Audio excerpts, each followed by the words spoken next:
I knew everything was about to change when I heard my wife's laughter echo through the courtroom speakers. Not the gentle laugh I fell in love with years ago, but something colder, calculated. You know what's funny? Vanessa's voice rang out clear as a bell. I Googled fake abuse injuries, and BuzzFeed actually had a guide. Idiots online will believe anything if you cry hard enough. The smirk on her face cracked like thin ice as she realized what was happening. In that moment, the victim became the villain, and 6 months of my silent suffering finally had purpose. My name is Aaron Mitchell, 37, a software engineer who always preferred the predictable logic of code to the unpredictable nature of people. I met Vanessa during a charity gala where my company was sponsoring a table. She was vibrant, charming, and seemed genuinely interested in my quiet world. Where I was reserved, she was expressive. Where I calculated, she created. Our differences complemented each other, or so I thought. We married after 2 years of dating. I still remember her vows. "Aaron, you're the steady ground beneath my wings." I believed her.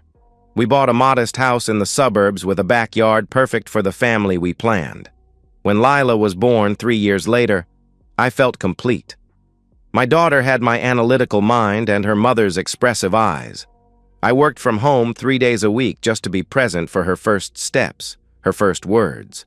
Our life wasn't perfect, but it was ours. Vanessa sometimes complained I was emotionally unavailable, but I showed my love through actions, making breakfast every morning, handling our finances meticulously, building Lila a treehouse by hand. Words didn't come easily to me, but devotion did. For 8 years, I thought we were building something unbreakable.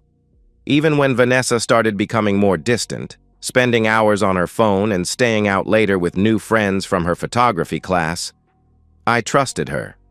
I respected her need for space and social connection that my introverted nature didn't require. I was a fool. The small things accumulated slowly, like water damage before a collapse. Vanessa started criticizing me in front of friends, subtle jabs about my boring career or how I was no fun anymore. She'd roll her eyes when I spoke, as if everything I said was tedious. Our intimate life dwindled to nothing, always with a new excuse. Her social media presence grew exponentially. She rebranded herself as some kind of lifestyle guru, posting cryptic quotes about finding strength through hardship and escaping toxic relationships. Her followers ate it up, sending supportive comments that hinted at some unspoken trauma she was enduring. Then came the unexplained absences. Photography classes that ran until midnight, weekend workshops that required overnight stays. Her wardrobe changed, more revealing, more expensive. New jewelry appeared that I hadn't purchased. When I gently questioned anything, I was controlling and paranoid. Lila started acting differently too. She became anxious when I entered rooms, sometimes crying when I tried to hug her. I couldn't understand why until I overheard Vanessa on the phone one evening. "I told Lila that if she doesn't act scared around Aaron, the judge won't believe us," she whispered, not realizing I was in the hallway. "Yeah, I know it's messed up, but this is war, Jeremy. I need full custody if we're going to get the house." Jeremy. The name hit me like a physical blow. Her photography instructor. The man who had been to our home for dinner twice, who had complimented my grilling skills while apparently plotting to take my life apart. That night, I found evidence on her poorly secured cloud account. Hundreds of messages, dozens of explicit photos, and video calls with this man I had welcomed into my home. But what truly broke me wasn't the affair. It was the systematic campaign to destroy me. They had been planning it for months. Fabricated journal entries detailing abuse that never happened, rehearsed stories about my controlling behavior and violent outbursts. Vanessa had even started a private Instagram account documenting her escape plan from her abuser, complete with filtered photos of her crying and inspirational quotes about surviving domestic violence. I was being erased and rewritten as a monster, The breaking point came when I received an email from Lila's school counselor asking to schedule a meeting about concerning statements Lila has been making about her home environment. That same evening, I was served with divorce papers and a temporary restraining order based on fabricated allegations of domestic abuse. I was given 2 hours to pack essentials and leave my own home, the home I had saved for years to buy, the home where my daughter took her first steps. As I packed a suitcase with shaking hands, I heard Vanessa on the phone in our bedroom laughing. "It worked perfectly," she said, voice light with victory. "You should have seen his face, Jeremy. Complete shock. Oscar-worthy, right? The lawyer says with the restraining order on record, I'll get the house, full custody, and he'll be paying us to visit his own kid. God, I can't wait until you can move in officially." Something cold and clear crystallized inside me. This wasn't an impulsive betrayal or a marriage gone wrong. This was premeditated destruction. They weren't just taking my family. They were taking my reputation, my relationship with my daughter, my financial future, and my dignity. I understood then that playing fair against someone who had abandoned all rules would only ensure my complete annihilation. If I tried to simply tell the truth against her practiced performances, I would lose everything. The system wasn't designed to handle this level of calculated manipulation. As I walked out of my home that night, watching Vanessa's silhouette in the window, I made a decision. I would not fight dirty. I would not sink to her level with false accusations or emotional outbursts. I would be smarter, more patient, more strategic. I would let her believe she had won while meticulously gathering every thread of her deception. The beauty of being underestimated is the freedom it provides. Vanessa thought I was broken, a predictable, emotionally stunted engineer incapable of strategic thinking. She expected me to rage, to make mistakes, to give her more ammunition. Instead, I disappeared. I rented a small apartment across town and told no one where I was staying. I took a leave of absence from work, citing personal reasons. I hired 3 people, a top-tier divorce attorney who specialized in false allegations, a retired FBI cybersecurity expert who now worked private cases, and a digital forensics specialist who had testified in over 50 high-profile cases. I paid them through a shell consulting company I quickly established, ensuring Vanessa couldn't trace the expenses. The retainer fees nearly emptied my personal savings, but I knew this was an investment in my future, and more importantly, in Lila's. My attorney advised me to follow the restraining order to the letter while we built our case. The cybersecurity expert began the meticulous work of accessing everything legally accessible: cloud accounts we had shared, backup drives, synced devices, and public social media. The digital forensics specialist developed a timeline of communications, proving inconsistencies in Vanessa's claims. I didn't respond to her provocative texts. I didn't defend myself against her social media jabs. I didn't react to the TikTok videos where she tearfully alluded to abuse without naming me directly.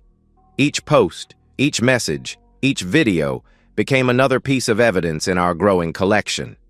For 6 months, I maintained complete radio silence while continuing my court-approved supervised visits with Lila. During these visits, I never said a negative word about her mother. I never questioned her about home life. I simply focused on being her father, reading her favorite books, helping with homework, being the steady presence she needed. Meanwhile, Jeremy had practically moved into my house. Vanessa's social media showed them together in their new beginning, though she was careful never to explicitly mention him by name, maintaining her victim narrative for her growing follower count. The most damning evidence came from their own carelessness. They recorded videos mocking me, rehearsing her testimony, coaching Lila on what to say to evaluators. They didn't bother with strong security because they assumed I was too technologically inept to access anything, forgetting that writing secure code was literally my profession. The temporary custody hearing was scheduled for June 15th. 2 weeks before that date, I gathered my team for a final review of our evidence. We had everything: Contradictory statements, proven timeline inconsistencies, social media posts that contradicted sworn affidavits, and most importantly, videos of Vanessa and Jeremy explicitly discussing their fabrications. My attorney looked at me after reviewing everything and said simply, "In 20 years of practice, I've never seen someone so thoroughly documented. She's going to lose everything." That wasn't my goal, though. I just wanted my daughter back and my name cleared. But as we reviewed the cruelty of their manipulation, especially involving Lila, I felt a cold certainty that whatever happened to Vanessa now was entirely of her own making. The day of the custody hearing arrived with theatrical perfection. Vanessa strutted into court wearing an ivory suit that probably cost more than my monthly rent, clutching tissues preemptively. Her attorney, a sharply dressed man with a reputation for aggressive tactics, nodded confidently to her as she took the stand. For 2 hours, I sat silently as she wove a masterful fiction about our marriage. She described me as controlling, emotionally abusive, prone to terrifying anger that had escalated in the months before she bravely escaped. She claimed I monitored her phone, isolated her from friends, belittled her dreams, and created an atmosphere of fear that had traumatized both her and Lila. The performance reached its crescendo when she described the night that finally made her realize they weren't safe. "He punched the wall just inches from my face," she testified, voice breaking perfectly on cue. "I could feel the drywall dust on my skin. That's when I knew my daughter and I weren't safe anymore." Her attorney asked if she had feared for her physical safety. "Every day," she whispered, a single tear tracking dramatically down her cheek. When her testimony concluded, my attorney stood for cross-examination. Instead of the aggressive questioning Vanessa was clearly prepared for, he simply asked, "Mrs. Mitchell, have you ever recorded yourself discussing your allegations against my client?" She frowned slightly. "I don't understand the question." "Let me clarify," my attorney said calmly. "Have you ever recorded yourself discussing the truthfulness of your allegations against Aaron Mitchell?" "Objection vague," her attorney called out. "I'll rephrase," my attorney said smoothly. "Your Honor, at this time we'd like to introduce evidence relevant to Mrs. Mitchell's testimony and credibility." The judge nodded, and I stood. Vanessa's eyes widened slightly as I walked to the front of the courtroom. For the first time in 6 months, I spoke directly to her. "I'm sorry it came to this," I said quietly, before turning to the judge. "Your Honor, with the court's permission, I'd like to introduce video evidence that directly contradicts the testimony just given." The judge gestured to proceed. The bailiff dimmed the lights as the large screen at the front of the courtroom came to life. Vanessa appeared first, relaxed on what was clearly our couch, wine glass in hand, laughing with someone off camera. "You know what's funny?" she said. "I Googled fake abuse injuries, and BuzzFeed actually had a guide. Idiots online will believe anything if you cry hard enough." Jeremy's voice responded, "You're too good at this. It's almost scary." The video cut to another clip, Vanessa in our bedroom, practicing facial expressions in the mirror while Jeremy directed her like a filmmaker. "No, more vulnerable. Remember, you're scared for your life," he instructed. "Try thinking about that sad commercial with the dogs." She adjusted her expression, produced instant tears, and whispered, "He punched the wall inches from my face. I could feel the drywall dust on my skin." "Perfect!" Jeremy exclaimed. "The wall punch story is genius because it's threatening but doesn't require visible bruises." The courtroom was absolutely silent as the video continued, showing multiple clips of them rehearsing testimony, laughing about how boring I was, too predictable to fight back effectively. The most damning clip came last, Vanessa coaching Lila before a custody evaluation. "Remember what Mommy told you?" Vanessa said to our confused daughter. "When they ask about Daddy, you say he makes you scared." "But Daddy doesn't make me scared," 7-year-old Lila protested. Vanessa's voice turned cold. "If you don't say it, they'll take you away from me." Do you want that? Do you want to lose Mommy? Lila began crying as Vanessa continued. Just tell them he yells and breaks things. It's like a game, okay? A very important game that Mommy needs to win.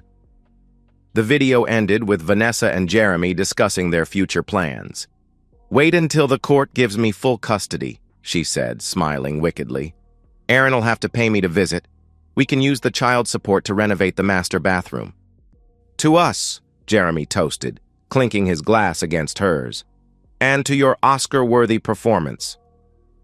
When the lights came back up, Vanessa's face had drained of all color. Her attorney was frantically writing notes, looking increasingly disturbed. The judge's expression had transformed from neutral to thunderous. Where did you get that? Vanessa hissed at me, forgetting herself. I didn't answer. I didn't need to. My attorney stood.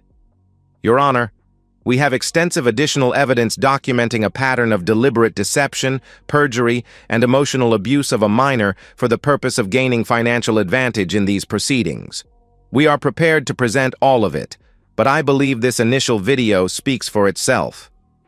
Vanessa's attorney stood up, gathered his papers, leaned over to whisper something to her, and then addressed the court. Your Honor, I need to request a brief recess to confer with my client. The judge's face was stone. Denied. Counselor, are you continuing representation? Her attorney hesitated, then said, No, Your Honor. I am withdrawing from this case, effective immediately. He packed his briefcase and walked out without looking at Vanessa. The judge turned to Vanessa, who was now genuinely crying. Mrs. Mitchell, do you wish to explain what we've just witnessed? It's not what it looks like, she stammered. Those videos are edited, taken out of context. We have the complete, unedited versions available, Your Honor, my attorney interjected, along with forensic verification of their authenticity and chain of custody. The judge held up his hand for silence. I've seen enough. The temporary restraining order against Mr. Mitchell is hereby dissolved. Full physical and legal custody of the minor child is granted to the father, effective immediately. He looked directly at Vanessa. Mrs. Mitchell, you will have supervised visitation only, pending a complete psychological evaluation.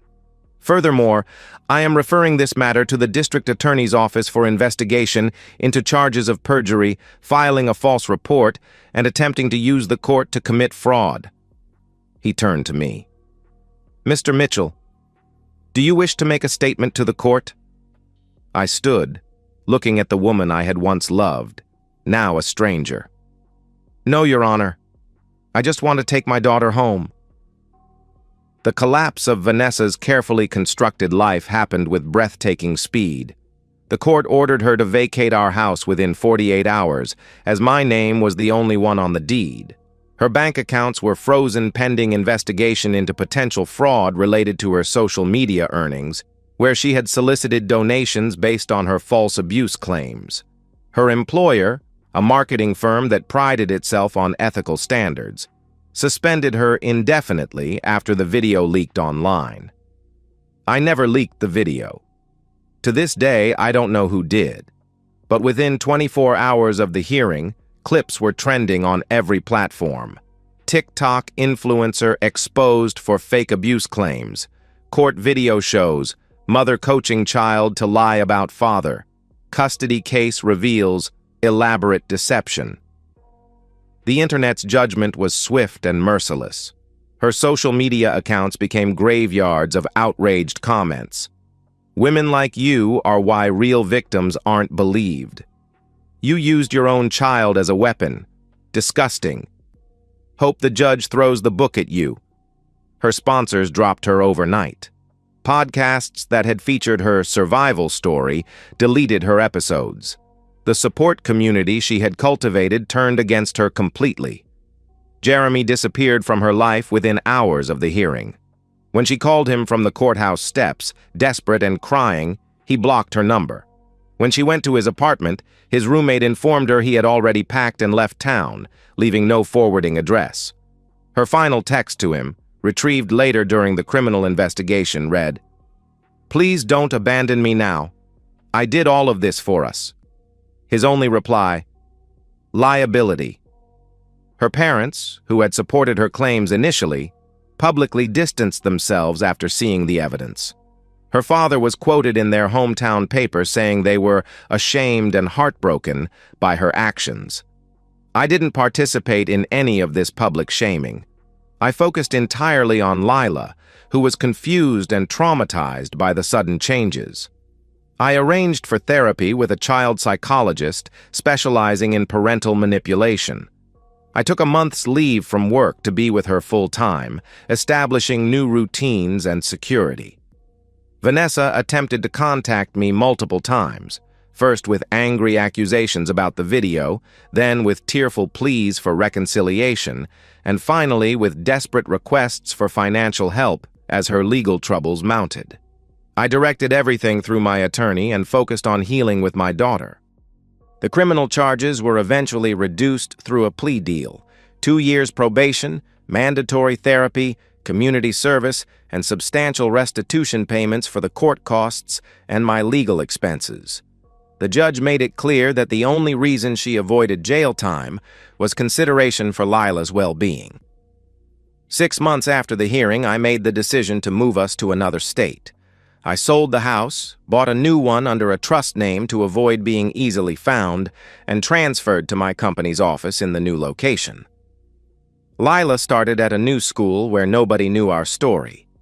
One evening, about a year after we moved, Lila asked me a question as I tucked her into bed. "Daddy, why don't you ever say mean things about Mom? She said all those bad things about you." I sat on the edge of her bed, choosing my words carefully. Because being angry all the time hurts me more than it hurts her, and because no matter what happened between us, she's still the person who helped bring you into the world, and for that, I can only be grateful. "Do you hate her?" she asked. "No," I answered truthfully. "I'm sad about what happened, but hate takes too much energy. I'd rather use that energy to love you and build our new life." She nodded thoughtfully, seeming older than her years. "I saw her on Instagram yesterday. She looks different, sadder." I hadn't known Lila had found her mother's social media. Vanessa had started over with a much smaller following, posting about personal growth and accountability, likely the only marketable angle left to her. "People make mistakes," I said simply. "Sometimes big ones. Maybe she's learning from hers." "I'm not ready to talk to her yet," Lila said firmly. "That's okay. You don't have to do anything you're not ready for." As I turned out her light and closed her door, I reflected on our journey. I had won completely, but I took no joy in Vanessa's destruction. My victory wasn't in her downfall. It was in the peaceful life Lila and I had built from the ashes of betrayal. I never sought revenge for its own sake. I sought justice, protection for my child, and the chance to reclaim my narrative. The fact that Vanessa's elaborate deception collapsed under the weight of truth wasn't vengeance. It was consequence. In the end, I didn't defeat Vanessa. The truth did. And so, we've reached the end of today's story. Was it what you expected, or did it take a twist you didn't see coming? I'm curious to hear your thoughts. Share them in the comments below, and let's get a conversation going. If this story kept you hooked, make sure to hit that like button. And if you're new here or just haven't subscribed yet, now's the perfect time to join our community. I bring you fresh, captivating stories every day, so click that subscribe button and turn on notifications so you never miss out. Thanks for watching, and I'll see you in the next one.